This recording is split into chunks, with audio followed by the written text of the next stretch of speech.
In 2020, we envisioned more than just another energy conference. We started with an idea and created an environment to build a community for people in our industry looking for a digital transformation. Developing solutions at the speed of innovation. Pushing the boundaries with pioneering technology. Crafting seamless integrations.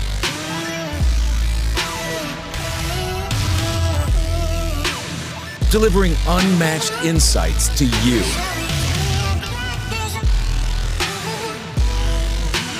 Today's energy industry, it's redefined. Now, we're on a journey of transformation, illuminating a new landscape with next-gen solutions and an experience you've never seen before. Welcome to Corvacon 2023. Corvacon 2023, let me hear you this morning, folks. Let me hear you out there. Come on, team, let's get excited. This is Corvacon 2023. Let's hear it from you. Come on now, team. Very good, very good. Well, team, good to see you this morning. Welcome, welcome, welcome. We're going to ask the folks in the back. Now's a good time to come on up. Come on up. We have a lot of fun content this morning. We are illuminating the path forward. The future of energy is here today. Team, we have a phenomenal lineup of thought leaders, pioneers, and top-tier professionals in the energy industry. They're going to share their insight. They're going to impart wisdom, exchange, and meaningful conversations this morning. You don't want to miss out on the fun. My name is Ben Jackson. I'll be your magical host. You know what I'm talking about. Magical host this afternoon. And we want to get right into our content right away. So I just have a couple of housekeeping announcements to make sure you have a great afternoon. Number one, restrooms. If you want to use the restroom, right down that hallway, you're going to, right as you're going to Showcase Sally, you're going to hang a right by the podcast center, go through those doors, there are the restrooms. Number two, the fire exits. Hey, safety first, as we all know, safety first. Fire exits down the stairwell. There's a door immediately out to your right. Also, another fire exit is down that hallway. As you're going to Showcase Sally, another stairwell, the very opposite end of the room, going down the steps, and there's the fire exit as well, in case that needs to be used today. If you have a question, concern, or you want to make a friendly comment, find the people with the Corvacon shirts on. They're friendly, they're sincere, they're knowledgeable. They're here to help you today. Okay, very good. I'm going to get right into now. Oh, and one last thing. I was just informed of this. The blackout bingo card, folks. The blackout bingo card.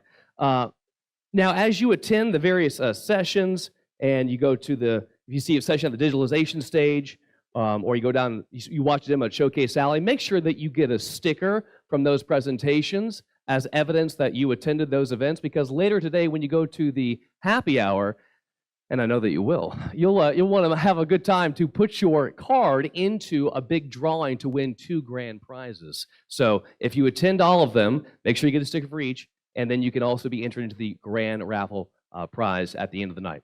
Very good. Okay, so let's get right into our first presentation for our keynote session. I have the great pleasure of introducing Mr. Dharmesh Mehta and Jeff Jensen. First, a bit about Dharmesh. Dharmesh, you know him, you love him. He's the executive chairman at Corva. He's an accomplished industry leader renowned for his strong leadership and expertise in development and commercialization of drilling, completions, and production technologies. He developed a keen sense of understanding of the energy industry through his tenure of 15 years at Weatherford. That's right, including as the Chief Operating Officer. He's passionate about transformative technologies. Dharmesh remains actively involved with multiple startups, offering contributions and strategic guidance to shape the future of these companies and the industry. We also have, you know him, you love him, Jeff Jensen, a PhD from Texas A&M University. Whoop! Couple right there, very good. Humping Ags, Maroon and White, Farmers Fight, very good. Jeff brings a rich blend of experience from tech powerhouses like Intel, Toshiba, and Siemens. Transitioning from these industry giants, he has demonstrated his strategic and technological acumen as CTO for several VC-backed startups in both heavy asset industries and consumer electronics. As CTO at Corva, Jeff is responsible for all software development and management of Corva's platform. It's my great pleasure to introduce Dharmesh and Jeff to the stage. First of all, thank you very much for coming to Corvacon. A lot of very important people in the room. time is probably the most valuable commodity we have. And the fact that this group of people is choosing to spend this day with us, it means a lot to not just to me, but to all the Corvanauts in the room. It is absolutely a joy to see the group that is assembled here today, to work with us, to have fun with us. Couple of other thanks. This is the event. Yeah, we sort of coordinated, but if you see the panel sessions and you see the lineup in the panel sessions, a lot of people have worked behind the scenes who are not at Corva to make this a fun day for us. And I really want to thank all the people who are involved in the panel sessions, the showcase alley, the partners, the product immersion lounges. It is your efforts and your contribution that make this day possible.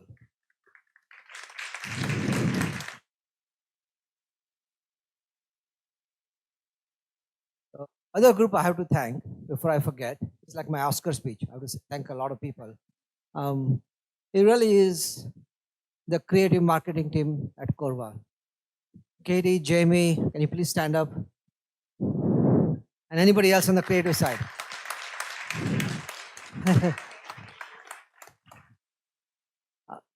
The thing I have to tell you this, what you may not appreciate is, when we first started Corvacon, we didn't know how to get received.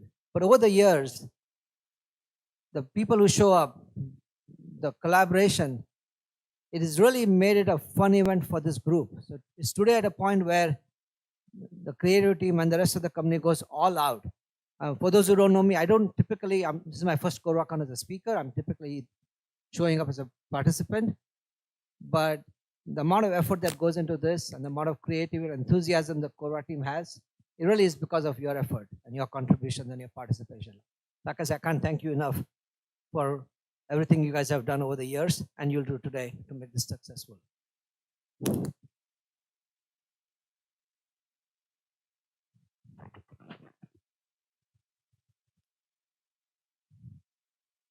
So let's try this again. So Corvacon was a concept that was really Ryan's vision. Ryan is the founder of Corva. He's not here today, but he'll be here next year. No worries. But it was his thought, it was his ideas that created the concept in the first place. And this is our fourth one. Each year we tend to get bigger. We may have maxed out this year. We actually have a 225 people limit in terms of what we can host. And so if this continues next year, we'll be doing it somewhere else. But really the founding concept behind Corvacon was three things: community, connection, and collaboration. Community is you guys, and I want to take a few moments to acknowledge some very special people who are here today to show you an expansion of, show where the community is. So first, if you traveled from out of Houston or to come to Corvacon, can you please raise your hands and speak up or stand up? Oh, come on, there's more than that. All right. So I'm going to pick on a few. So we have for the first time in our history, we have a international team from South America here. Our customers from Tech Patrol. Will you please stand up?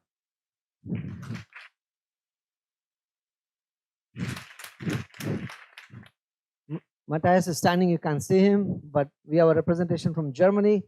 In terms of Matthias, he's really been our primary champion on the Baker partnership. And last but not the least, a very special Corvanaut I want to recognize. How many of you like Corva because how it looks and feels? Right? It's basically the biggest appeal. The creative genius behind how Corva looks and feels is with us today. Jenya, where are you?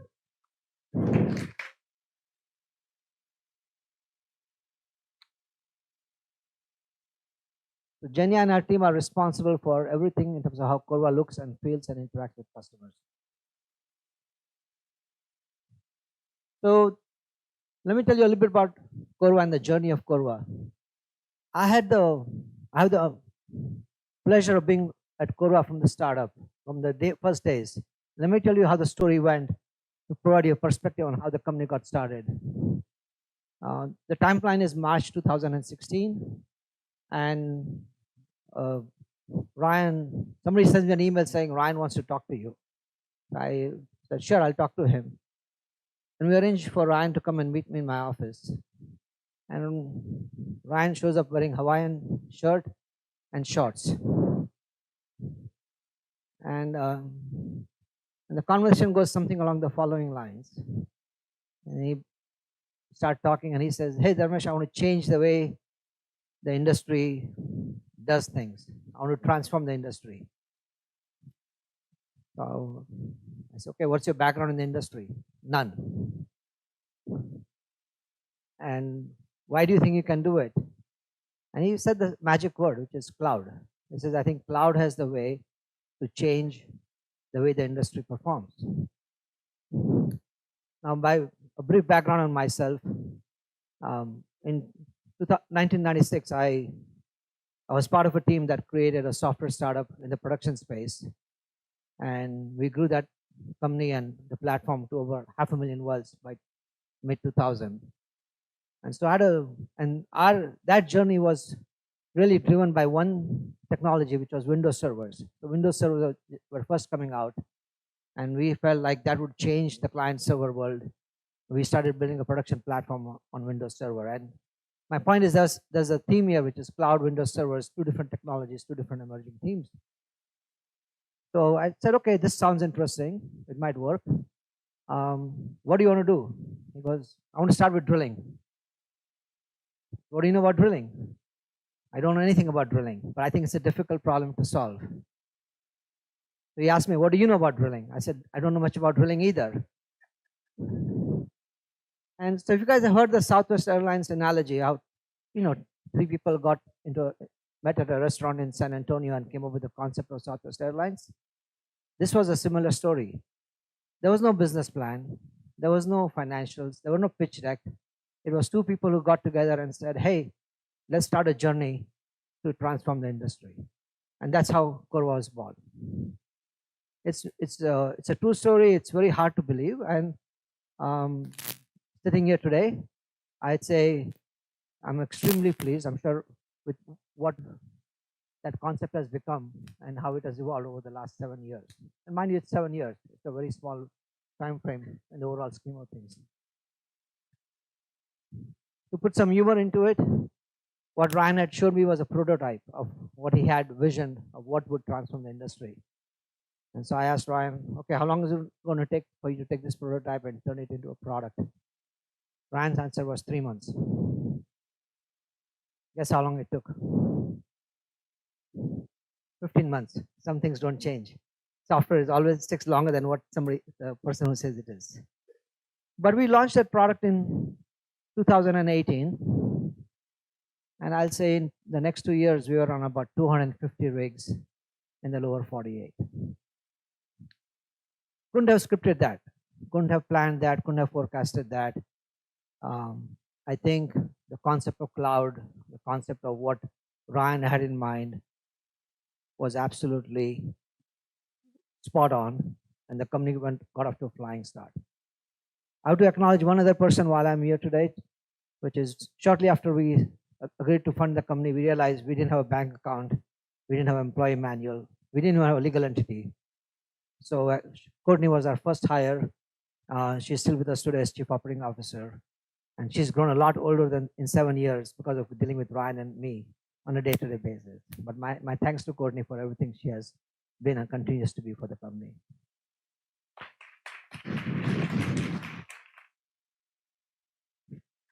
So fast forward to 2019, the journey continued. And we said, what is the next interesting problem to solve? And the idea was, hey, let's do something about frac. Again, the theme continues. What do you know about frac? Nothing. Is it a difficult problem? Probably. Is it worth solving? We'll figure it out. And we started building on a frac solution, much more complex problem, turns out, than drilling, because there's no standardized data set to work with. It took us about a year and a half to actually get the proof of concept established. Some of the customers in this room were the early adopters. They helped champion our cause and encourage us to do the work. But lo and behold, we launched the product, and in less than a year, we were on like 25 frac fleets. In about 2 years, we were on about 100 frac fleets. And so what I thought was interesting is the company developed a culture. The culture was to take some hard problems, to do something that has not been done before, and build products that essentially would have a fundamental impact on how the industry conducts its operations.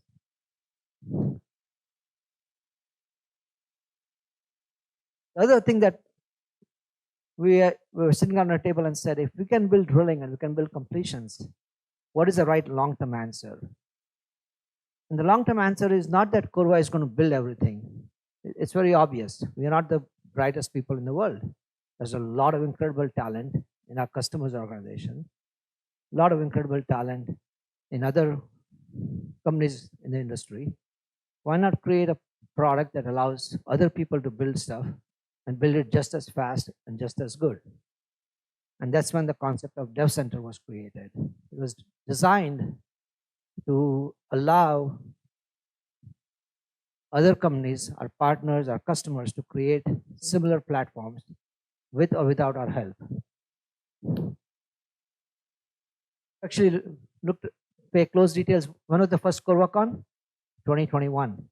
It was the creation of Dev Center that spurred the idea of let's create a event where companies come together and collaborate. And so the ability to make connections here and collaborate was driven really by the desire to understand and promote the concept of collaboration around Dev Center and Corva App Store.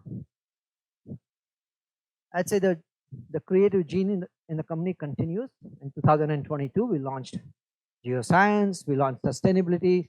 We'll talk about both those things later today. But this is a company that I would say fundamentally has the desire to innovate, the desire to take difficult problems and solve them. But I was talking to somebody earlier today. There is one thing we are very firmly believers in. We don't want to build software that already exists. We want to solve problems that have not been solved.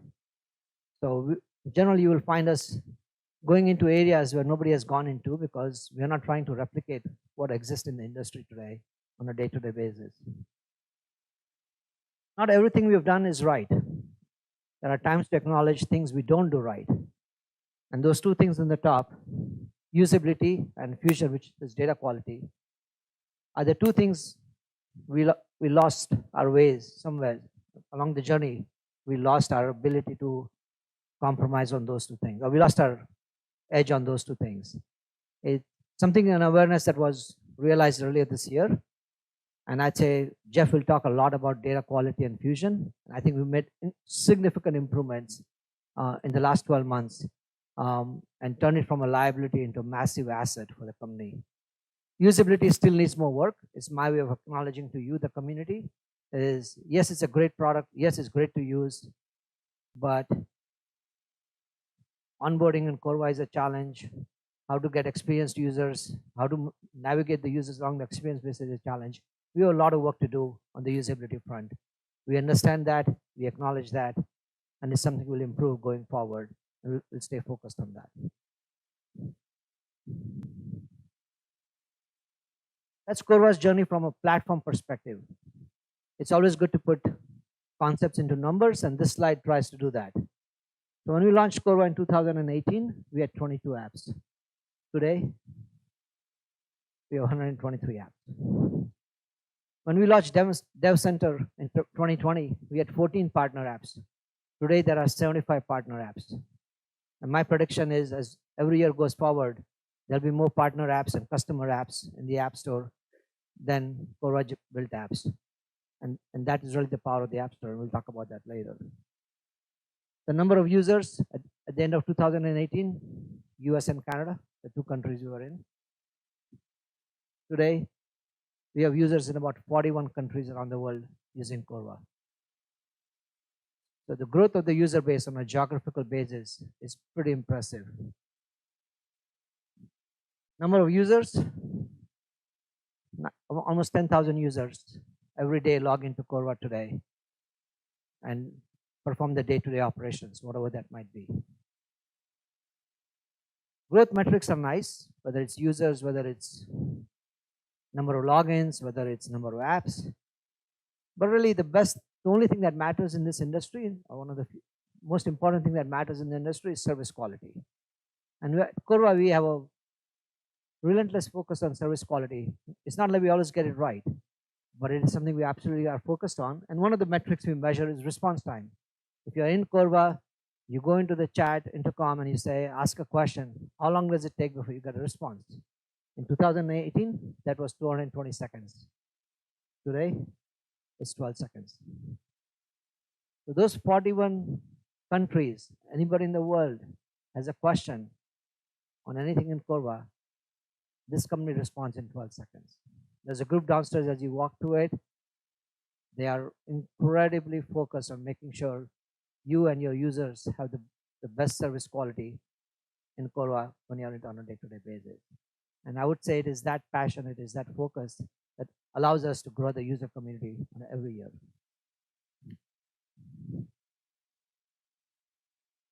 One of the things we did this year is make a very conscious effort in terms of how you should be thinking about Corva and how we think about Corva. And broadly speaking, going forward, you will think about Corva and innovation at Corva in two buckets. One is energy, and the other one is platform. I will talk about some of the things we did this year in energy and what we plan to do in energy in the future, and then turn the podium over to Jeff, who will talk about the platform and what we did in platform this year and what we plan to do in platform in the future.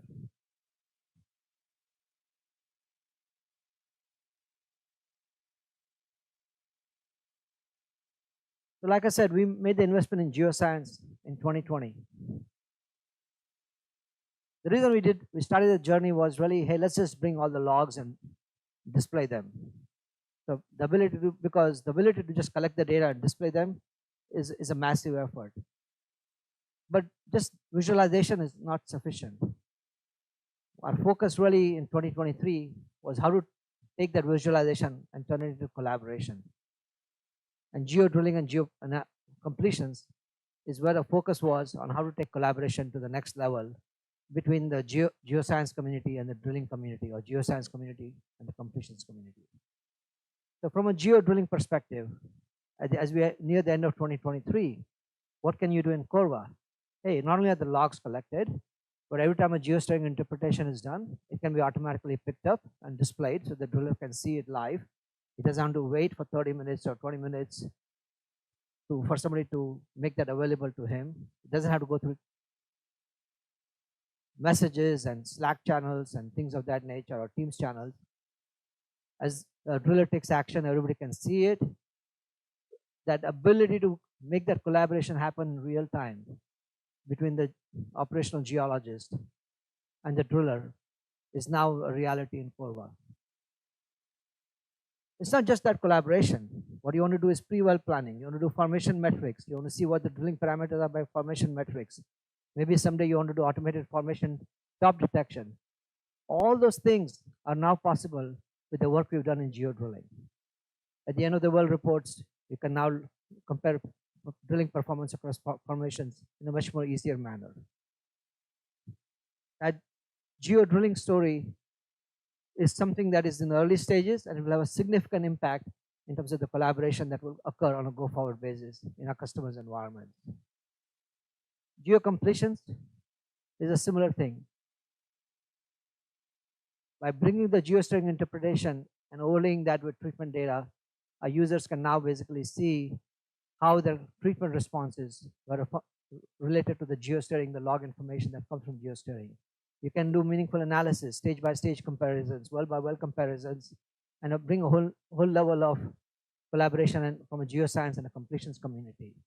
The foundation for geosteering and geocompletions was finished in 2023. The impact of that in terms of well productivity and all the other factors that come with collaboration will be felt in years to come.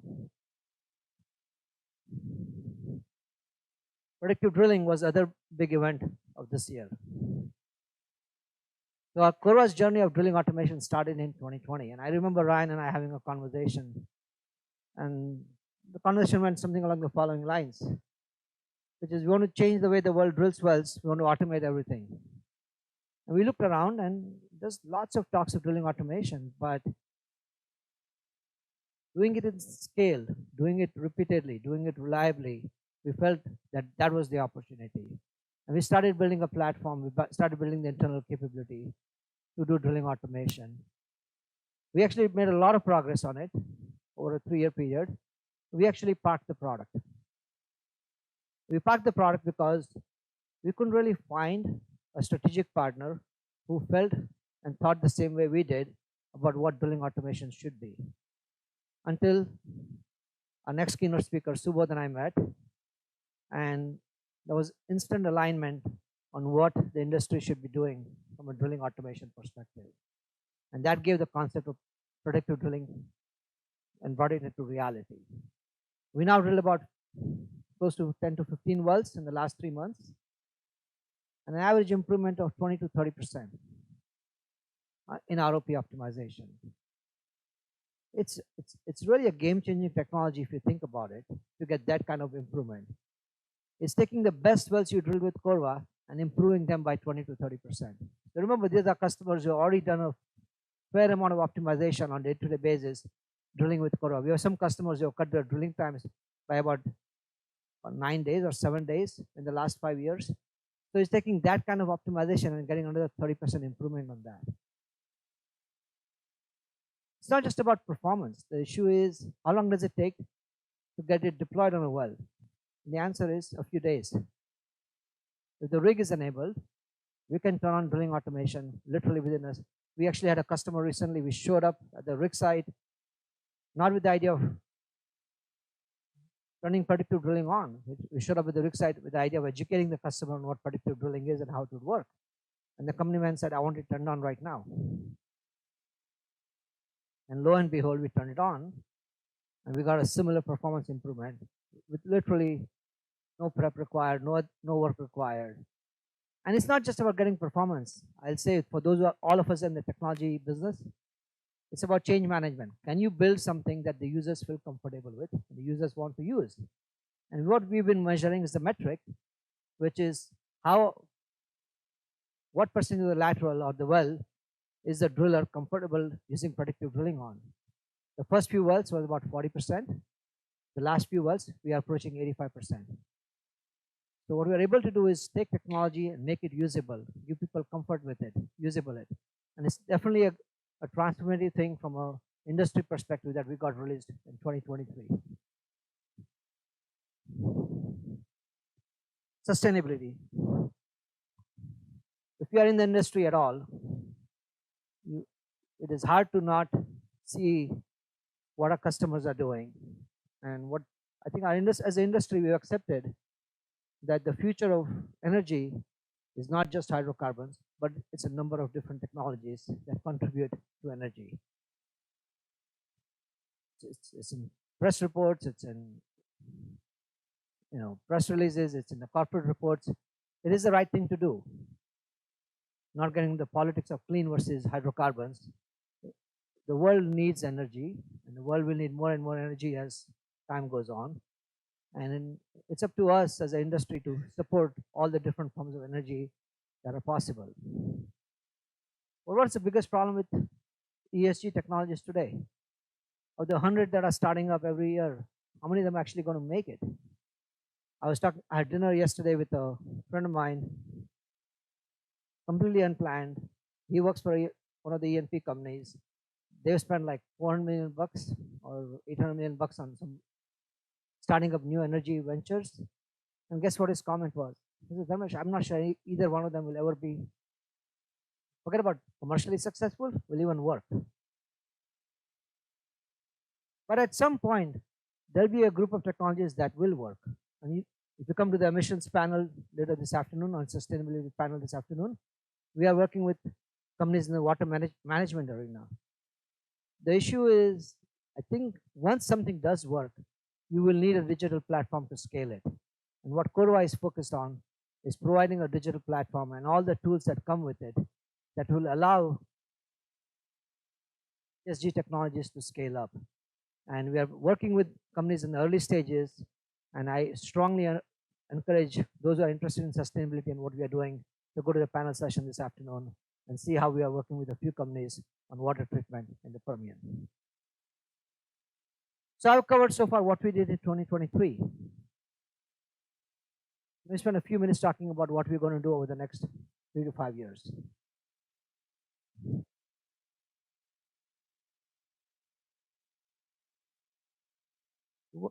We believe the foundations have been laid to change the well construction landscape.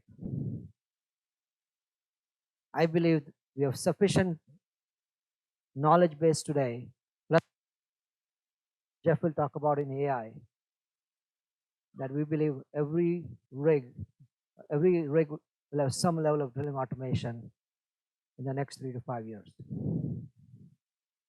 That's a transformative change that is coming.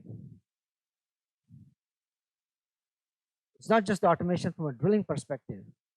The collaboration between the ops geo and the driller will be substantially automated. The integration of seismic models and reservoir models with real-time drilling. You will have the ability for 3 people to be in 3 different environments and collaborate from their cell phones and calibrate models, find flaws in models, all that stuff.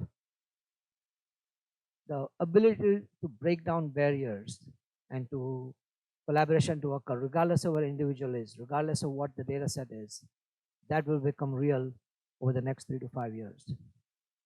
And I think the opportunity is for us as an industry to make that possible, because the technology platforms are finally in place.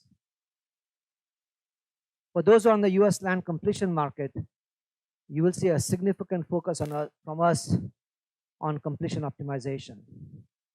Let me spend a few minutes on completion operations. We believe in 2023, we made significant investments in completions from a data quality perspective. It's not done yet. We have more work to do, but I think we are on the last legs of the work on the data side from an operations perspective. In the second half of the year, we've been working on an application called Cost Commander, which allows you to do real-time tracking of your completion cost. So as you're fracking your well, you can see how your actual cost versus your predicted costs are doing on. The operational journey for completions is pretty much coming to an end, and we have pretty much all the tools in place for it to be the premium operations tool. Going forward, our focus is on completion optimization. Lots of things to be done there. FDI, understanding FDIs, the whole concept of offset well analysis, which exists in drilling, needs to be moved over to completions, because it's a game changer from the planning you can do before you start a stage. Active frac guidance, doing real-time frac optimization, that's another area. I think the journey of completion optimization is just starting at Corva, and we have a lot of work to do in that space. Last but not the least is conventional completions. We can't be a global platform without conventional completions capability, and that's another focus area. On the drilling side, I forgot to mention one thing, so let me finish it. We signed a partnership with Baker earlier this year. What I'm very excited to say is, as we sit here today, Corva drilling is being installed in about half a dozen countries around the world. Every time we go international in a new country, and Baker is a big part of that, what we are learning is things that a product doesn't have for a given drilling practices, for a given drilling environment. And the product is being rapidly adapted to meet the needs of the global drilling industry. For those who are familiar with our engineering platform, our drilling platform, we never had the best engineering models for every environment or drilling environment that exists. Baker has an incredible platform for drilling automation called iTrack, and we've been working very hard with Baker and vice versa to get iTrack apps in the Corva App Store. So whether it's hole cleaning, whether it's suck pipe, you will see all this capability coming into Corva in the first quarter of next year. And I'm very excited about what that means for identifying and proactively dealing with drilling dysfunction that exists on a global marketplace. The well has a life beyond drilling and completion. Why do our customers drill well? and complete wells. Really is to produce them. What is logical for Corva is to understand how to tie well production metrics with drilling and completion quality, how to do intervention safely, how to do workover safely. I'll say this, and I've said this before, we will not repeat or we will not build software that already exists in your shops. We have no desire to do that. Our focus is to integrate the different disciplines, provide insights, provide analytics, provide visualization, provide machine learning, provide clean data sets that allow you or us to do something that is not being done before. And thinking about what Corva has enabled in drilling and geo, expanding that to completion and reservoir and the subsurface models is a logical extension for us over the next 3 to 5 years. And last but not the least, sustainability. If you are a customer today and you are trying out 5 different sustainability initiatives, I encourage you and I urge you to basically day one start putting the digital footprint together that will allow you to scale the technologies that work for you. Putting machine learning models in place right now, starting to collect clean data, putting the foundation, so whether it's carbon sequestration, whether it's scope 1, scope 2 emissions, whether it's clean water, whether it's whatever it is that you believe is your focus area for sustainability, underpinning the digital platform, getting one in place that will work across your range of technologies is what we are trying to accomplish. And we would like to work with you so that you have that ability to scale these technologies when the timing is right, when you feel like they're ready from a prime time perspective. Those are sort of the 3 broad areas as you think about Corva in the future. Again, changing the well construction landscape, covering the life cycle of the well, and last but not the least, the sustainability platform. I'll turn it over to Jeff. My name's Jeff. I've been CTO here at Corva for about the last 1.5 years. I've known Ryan for a long time. I didn't get to be a part of the initial journey of building the platform, but I've inherited it. And so that either makes me fortunate or unfortunate, I guess. I get to build on the success of the giants and the people that brought us to this point. But in my position, I get to work with a super talented team on trying to pave the future of what we use every day. I think one of the most incredible opportunities you might get in your career is to really make a product, and we can call it a platform, but I think by definition, platform is very vague, and I think what people know of Corva today is like very specific. We're all in this room today. We all are collaborating, working together, customers, vendors, relationships because of what we're able to create and deliver through the technology piece. And so what I'm just going to quickly cover is kind of bring you into my world and bring you into our world on the platform side, kind of walk through what we've done this year and then what's on tap for next year. So with that said, let's dive into how I see the platform. So first, Dharmesh talked about data quality. This may be a provocative question, but who's had data quality issues in Corva? I'll take hands. Well, I thought I'd see all the room by now, so. Okay, so data quality, for those that know me personally, especially folks I've worked with before, they'll always say, well, something will get done when it becomes Jeff's problem, because then I'll really be on it, especially if it affects me personally. And so I got to experience maybe some of the pain you felt on data quality. We worked on spinning up an instance of Corva in the European Union this summer. So we were provisioning apps and we were going through, and I'll talk about how we're able to do that in just a second, but we were creeping close to the deadline and stuff still wasn't working, different apps weren't working. And so entire engineering team spent on that for a week. And finally I get a call on a Friday and the engineer said, Jeff, you'll never believe why we're not running to date. And he said, do you know that there's a difference between single quotes and a double quote? And I said, no, I didn't. I mean, I can see that, if you have a sentence, whatever. He said, but not only that, what's really funny about this is some engineer typed 2 single quotes for a double quote. And I said, how can this be that we spend, thousands of dollars this entire week because of the difference of a single quote and a double quote? And the only reason I bring up a little bit of comedy about that and something so little is that data quality is a very hard thing to tackle. As something of training an engineer to make sure, guys, always use double quotes. It sounds so silly. And it sounds so stupid that it brought down a team for a week to try and fix. You could say, well, we need better coding patterns, etc. Sure, but data quality, what it boils down to is, in our platform, we don't have a platform unless you trust this. If you open an app, and if you get your data into Corva, you have to open this up and say, I trust it. And so what we've done this year, and if you've been to any of our partner or customer events, we've done two major things in terms of data quality. So on the back end, we've focused on direct integrations. We've had a team dedicated to integrating things like WellView. Please take away as well, if you have APIs or other data sets that we're going out of our way to either scan PDFs and try and use AI to get that data into Corva, we'd rather integrate directly. It cleans up data quality, and it's much quicker. The second thing is we're trying to change the psychology of how you trust us.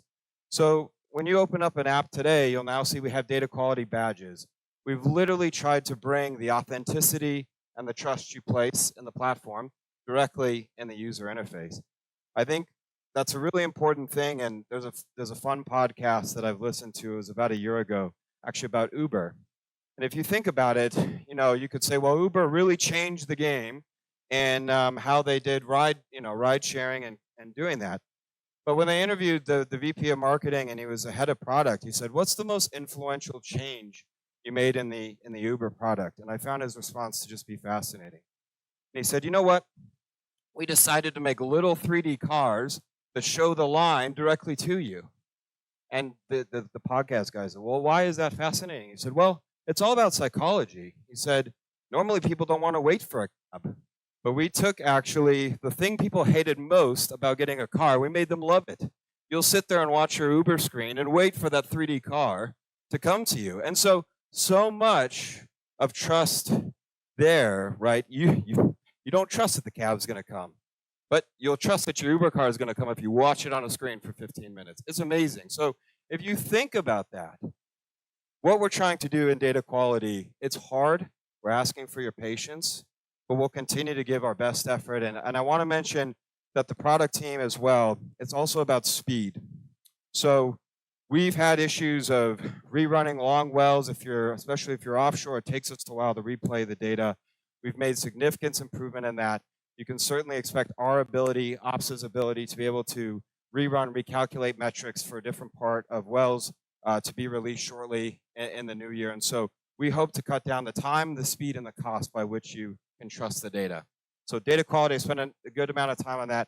I'm happy to hear other complaints or good feedback with regard to that today.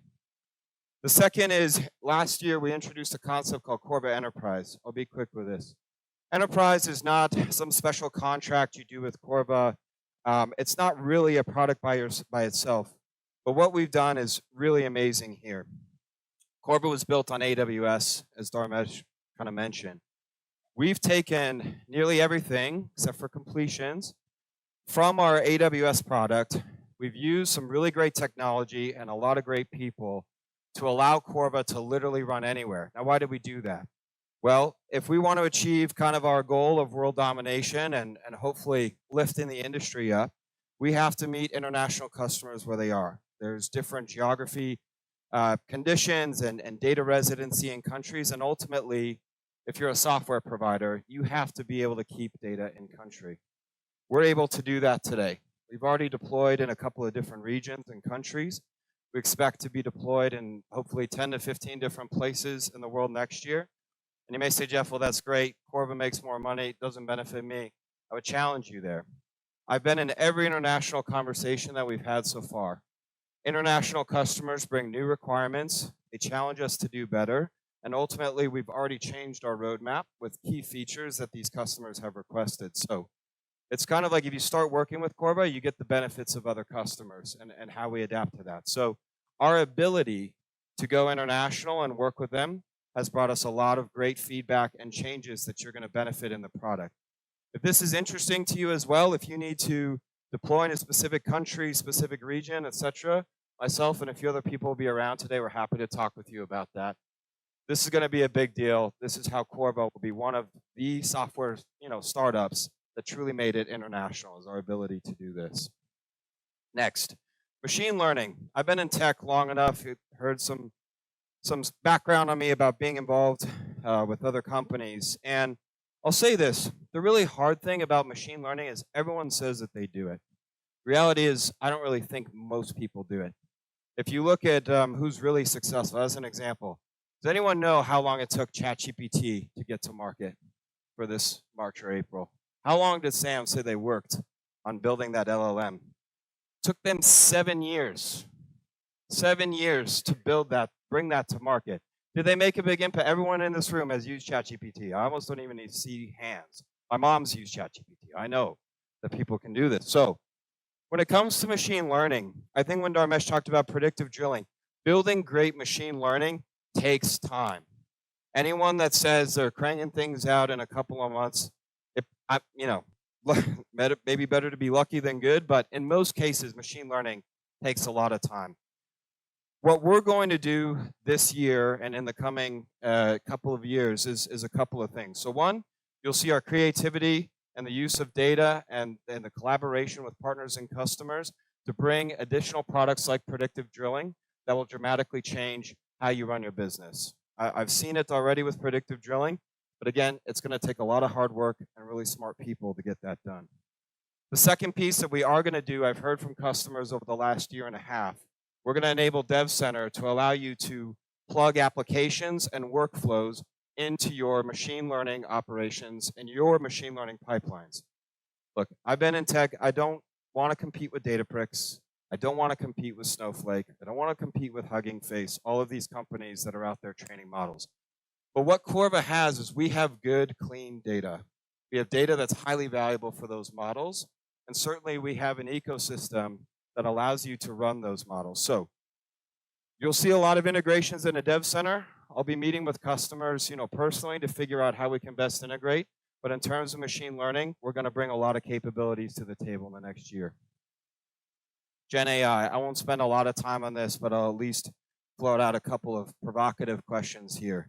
This isn't official on the record, Corva, about data, so we can chat about it. But let me say this, 2 things about Gen AI. One is, our viewpoint on this fits much more in the Dev Center paradigm.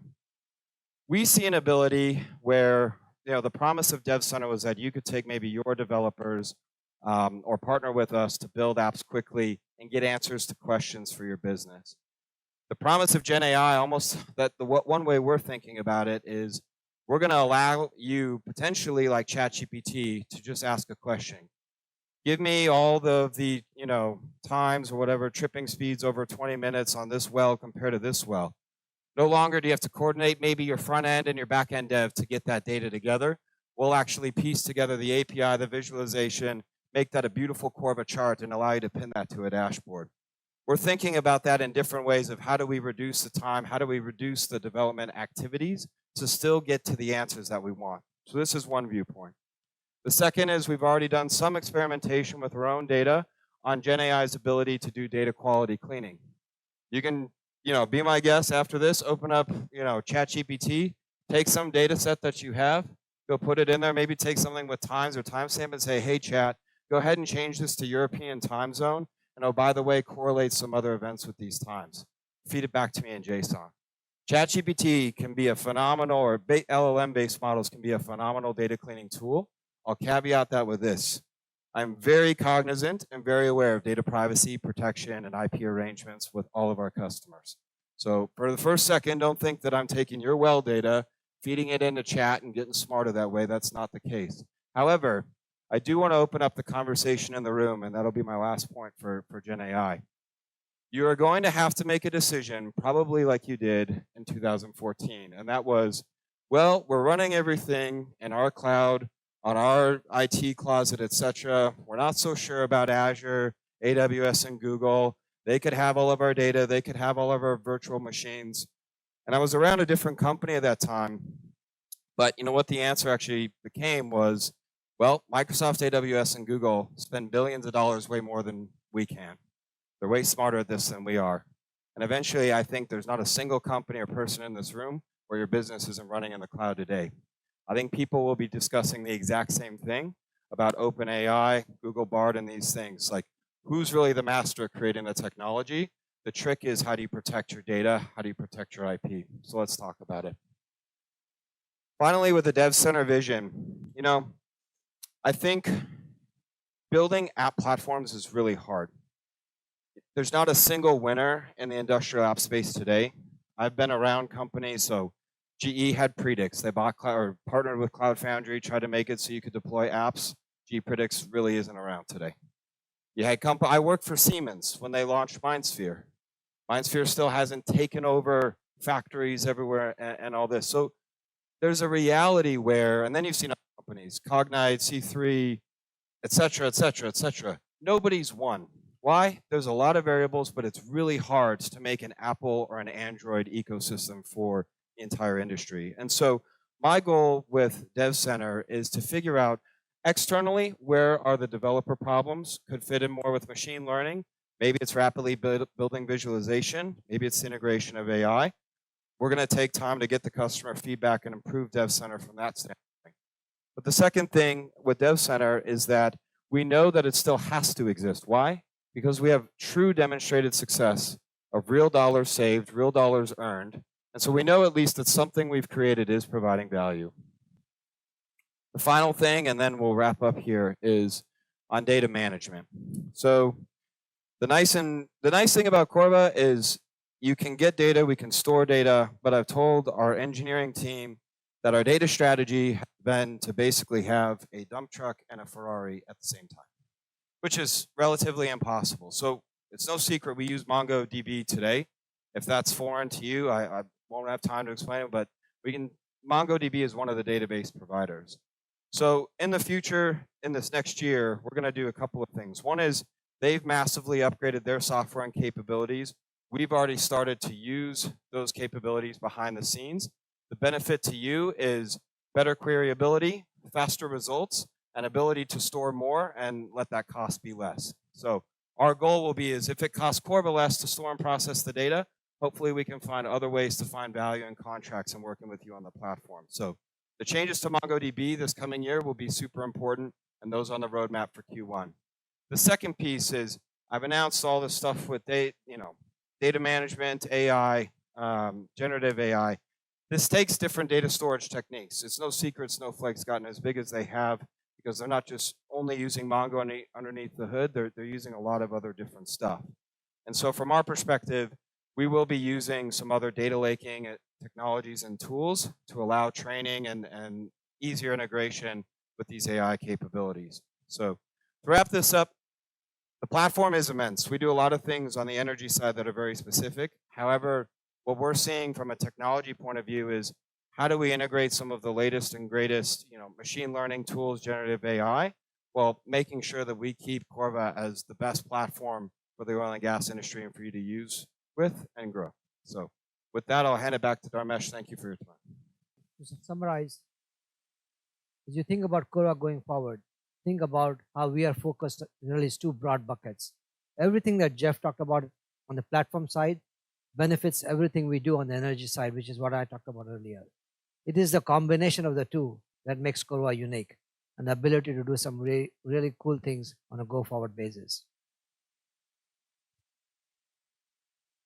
But let's take for a minute and pause. How big is Corva? 250 people, Corvanauts. They're incredible. They're super talented. They're very hardworking. But 250 people cannot transform the industry by themselves. We accept that, we know our place. Our journey is about creating an environment where the industry changes itself in a much faster way than it has over the last 50 years. As an industry, we are perceived to be laggards of technology. Is that fair? There's a McKinsey survey out there. Average time for technology adoption in the energy industry is what? For it to become mainstream, 18 years. Horizontal drilling, from the time it was introduced to the time it became mainstream, 18 years. As an industry, can we afford another 18 years to take the next set of technologies and make them mainstream? We cannot. We have to change as an industry the narrative. What Corva is trying to do, what we aim to do is with your support, with your active participation, And we've created a very simple concept, which is the App Store.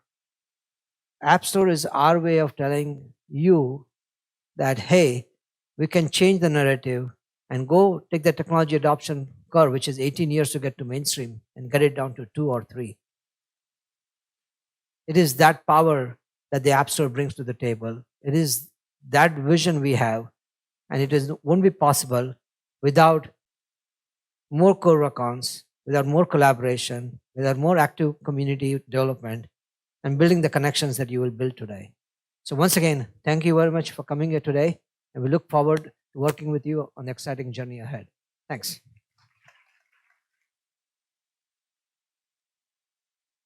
All right. Okay. We're back. That was Dharmesh and Jeff. Round of applause for Dharmesh and Jeff one more time. Very good. Okay, we're going to move right along. We have up next Mr. Subodh Saxena. He is the Senior Vice President of Neighbors Drilling Solutions. That's a position he's had since May of 2018. Mr. Saxena directs all the services businesses of Neighbors and leads the automation and technology deployment efforts for NDS. He's also a member of the Neighbors Enterprise Risk Management Committee. Say that 3 times fast. He has also joined Neighbors in 2013 as Senior Vice President for Neighbors International. In 1992, Saxena began his career as a field engineer for Schlumberger, working in different countries in product lines and engineering, technology, and strategic planning, before becoming Vice President for Latin America in June 2011. He's done a lot then. He's doing a lot right now. He's a well-dressed man. Please welcome Automation with a Human Touch, Mr. Subodh Saxena.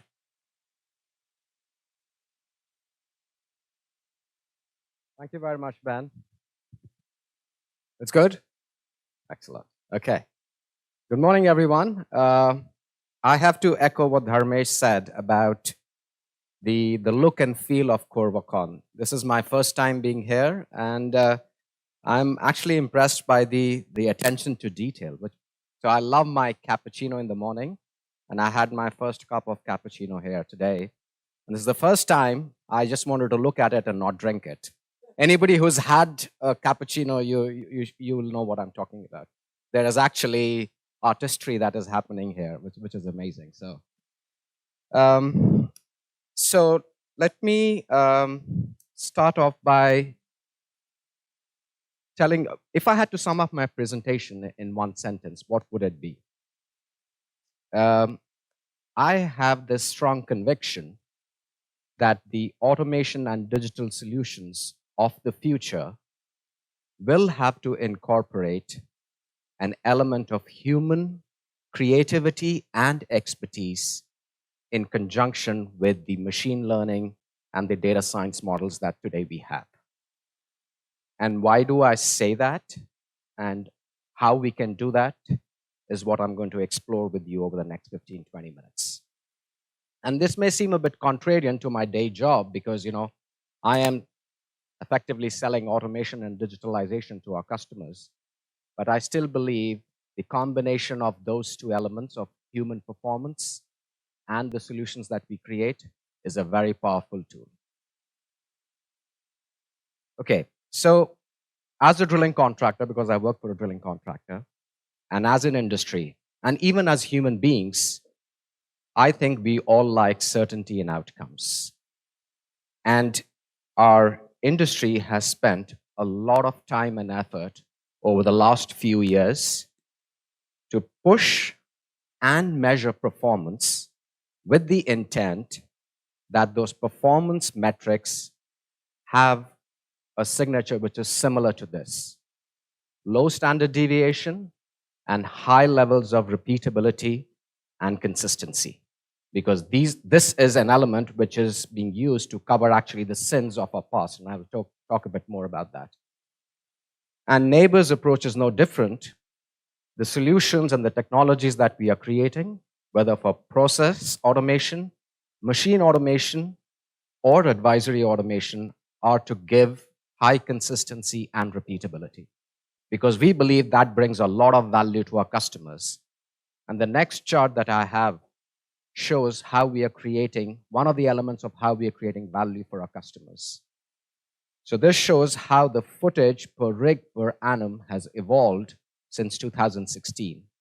As you can see, we have increased the footage by more than 52% or up to 50%. And if you'll see, it's strongly correlated with the amount of automation that has been applied on our rigs as well. But we also know strong correlation does not guarantee strong causation. And what I mean by that in simpler words is not all of this improvement should be attributed to just automation. There are other elements which are also contributing to this. But I think there's also something to note out of this graph is that despite the best efforts that Neighbors has had and the industry has had and our customers have had, there are still nearly 30% of our rigs that are not running those higher levels of automation. And there's something to learn from that. So why do I think that despite the consistency and repeatability, which is a huge focus, and the outcomes that we are creating, that nearly 30% of our fleet is not running automation? And if I extrapolate that to the industry, that means there are about 200 rigs at least that are not running automation in lower 48. So the reasons in my mind, I have three reasons. The first one is the normal one that we all kind of struggle with, because the stakeholders somehow cannot agree on their relative share of the value that is being created, and the discussions kind of derail. The second reason is that despite best attempts to trial the technology, it is not sustainable because there is resistance to change. But in today's presentation, I'm not going to focus on either of these two elements. I want to focus on a third element. And I'm going to use those 200 rigs that I talked about in the previous slide, and again, using Neighbors data. If I extrapolate Neighbors data, I believe that there are at least 100 of those 200 rigs that are giving actually acceptable levels of performance that the customer has no incentive to deploy automation. And how is it that they're able to get that level of performance? I think it's an optimal mix of process, that expertise and creativity, the leadership and the teamwork of the people who are doing that well construction process. And they can be in the field, they can be in the ROC, they can be wherever they are. It's an ecosystem of people who are coming together to deliver those results. And that is what I call human performance. So today, imagine a scenario in the future where we are able to use those automation and digital solutions and somehow capture that human performance to move our performance to the next level. So I'm going to now talk about how we can potentially do this.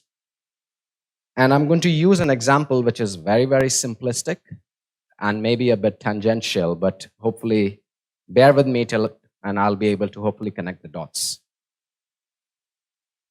So imagine that I interviewed 1 million people and asked them to complete this sentence. And I took their responses, put them into a database, did some simple regression analysis, and now next time when somebody types those words, the model is going to complete this sentence. And I'm going to use the model at a low randomness level. And in statistics speak, what that means is that the model is going to predict or give an answer which is going to be highly, highly coherent with the database or the model that exists today. So it's going to have that consistency and repeatability in the answer based on those 1 million responses. So what do you think the answer is going to be? Okay, we have smart people. So yes, the answer is going to be the sky is blue, right? Now, imagine that changed the context. I actually want to complete this sentence because I'm in a creative mood, or I want to write a poem for my wife. And I tell the model, okay, I want to have a low randomness, or from low randomness, the model is going to have high randomness. I don't want that cliched answer which everybody has given. I want to be creative and I want to write poetry. So the answer could be something like this. And for those of you who care, I didn't use Chat GPT. This is actually my writing. It took me 5 minutes to write. And I have to say, my wife is extremely impressed with my abilities to write poetry. So why did I show this? So this is effectively a very simplistic example of AI model, which is on the left, to moving to something more human-like, something more creative, which is an example of a Gen AI solution. And how is it relevant to what we do? Today, most of our models are actually on the left side. They're machine learning models, they're data science models. They focus on consistency and repeatability. And why do we focus so much on consistency and repeatability? Because as an industry, we have failed to do that standardization. And those are the sins that we committed in the past. Every rig is different, every BHA is different, our parameters that we use are different, and the human beings, how they approach drilling is different. And this is not to say that what they're doing is wrong, but there is a lack of standardization. And our approach is that how can we standardize our approach to get that consistency and repeatability, because that is what we are aiming for. But once we achieve that, what is the next step? And I believe that's why I say that we need to move to a solution which not just is repeatable and consistent, but also captures that human performance to create better and better solutions. So, and I realize drilling is very different than poetry. So it's not that I don't understand that part, but we also know that despite the factory drilling concept, we can control the BHA, we can make that consistent, we can make the rigs consistent, we can make the human beings follow a certain process and make it consistent, but the rock cannot be made consistent. The rock is going to be variable, and there is nothing that we can do about that. So let's take this, as I said, a very tangential example and see how we can apply it actually in a real life case of what we do, at least what I do, which is drilling. So I'm going to use what was spoken previously, which is the automated predictive drilling. So I want to, and you will hear a lot more about this from one of my colleagues who will be presenting this solution along with Corva in one of the breakout sessions. So let me first talk about why I believe this solution is very differentiated and unique in its own right. So I believe this is a solution that is very robust technically, because it takes offset well data, it takes the customer's best practices in terms of parameter selection and the set on the limits for those parameters. It takes that, it does obviously the machine learning piece, but then it is able to also take real-time data, which is surface data and downhole data, to optimize those set points, and then is able to seamlessly execute that. And I will, as I run through the graphic which is in the below, you will see what I mean by that seamless integration. The second piece is, which Dharmesh covered, is the seamless deployment. This is the only solution which can be turned on a rig, irrespective of what the rig is doing. It is not on the critical path of the rig.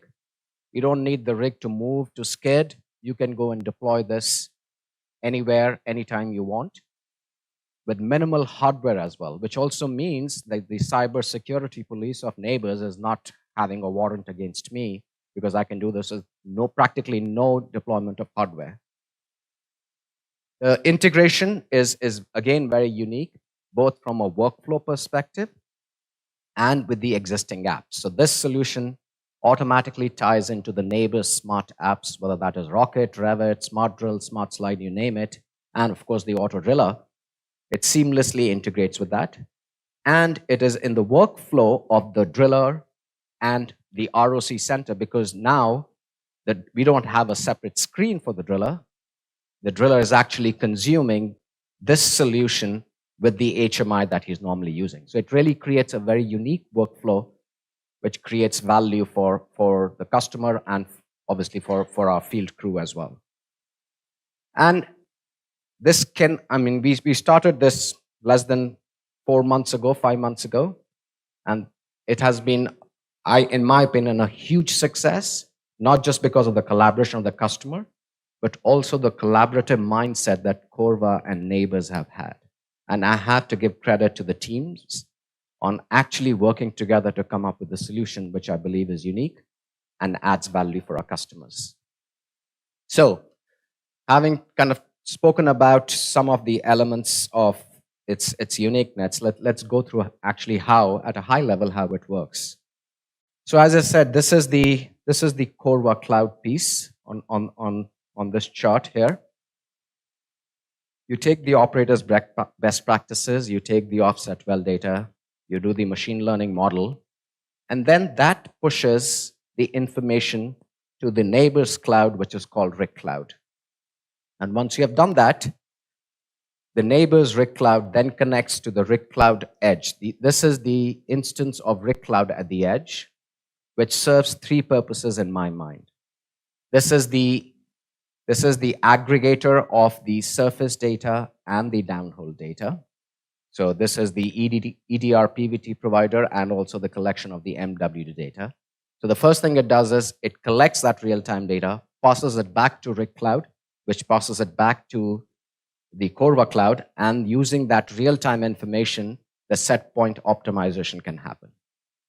The second thing that it does, it provides that edge computing platform, because edge computing, I believe, is something which is very, very relevant, given the fact that you need to have that fast loop running in addition to the slower loop that would be running in the cloud.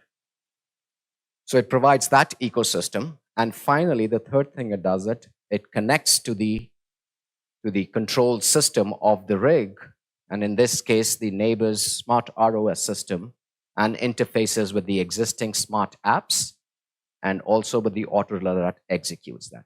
So this workflow is really, really unique, seamless, and very, very non-intrusive. And of course, you see what is in front of the driller. This is the existing HMI, which is able to execute this in a very seamless manner. So great collaboration, but going back to my point, how can we create poetry through this? It works very, very well. It gives that consistency and repeatability, but how can we take it to the next level?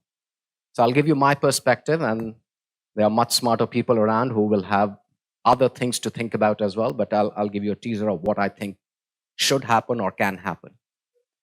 So today, or imagine a scenario that in the future, this model actually talks or has a conversation with the driller. And the driller, as I said, can be in the field, can be in the ROC, whoever is managing that process of drilling and well construction.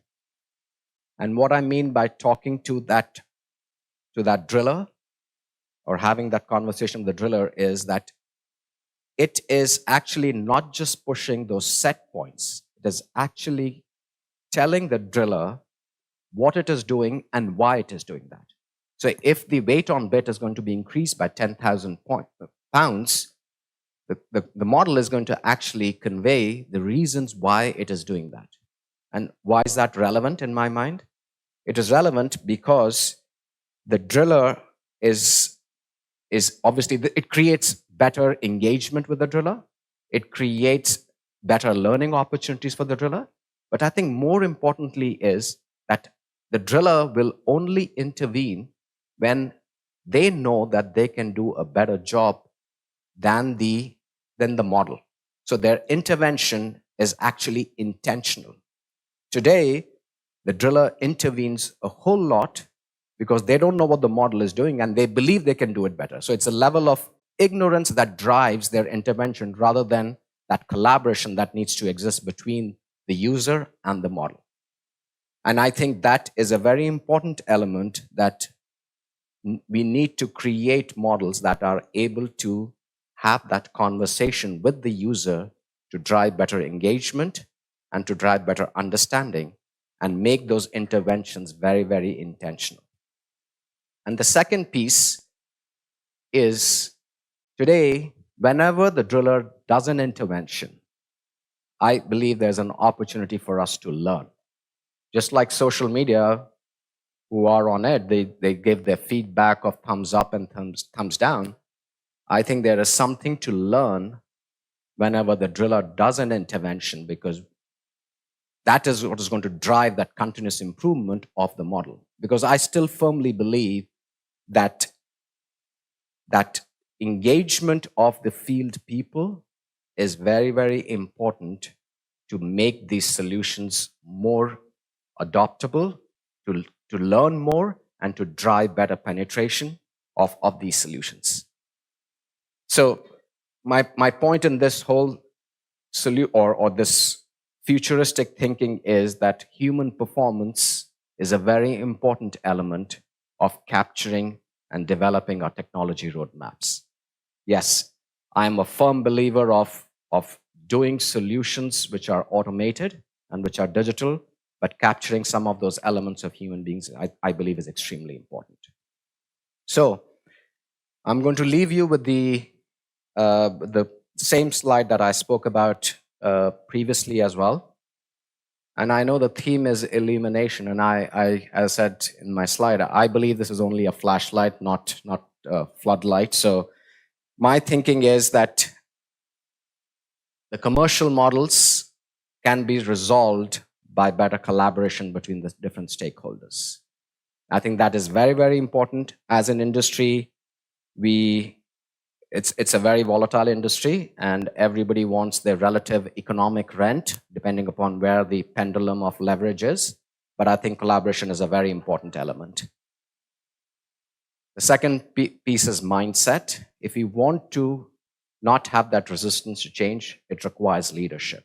And that courageous leadership is very, very important to drive adoption of the technologies, because I believe that's the only way to go ahead.